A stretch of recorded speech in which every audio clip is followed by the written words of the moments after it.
গত বছর কাঁচা আম ছুলে আমি সেটাকে গরম নুন জলে দিয়ে সঙ্গে সঙ্গে বের করে নিউজ পেপারে ছড়িয়ে রেখেছি। তারপরে যখন ওটা পুরো ড্রাই হয়ে যাবে তখন আপনি এরকম একটা পলিথিন ব্যাগে সুন্দর করে এটাকে প্যাক করে রেখে দেবেন।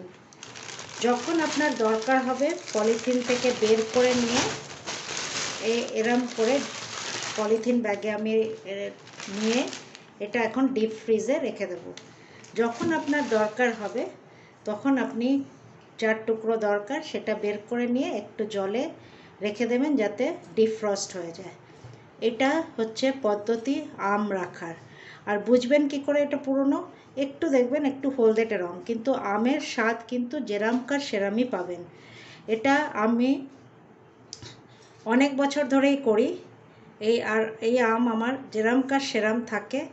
চাটনি বানাতে পারেন আপনি, মাঝখানে আপনার যদি কোনো জিনিসে আম দরকার হয়, আমের ডাল, মটর ডাল দিয়ে আমি এই আম দিয়েই করি।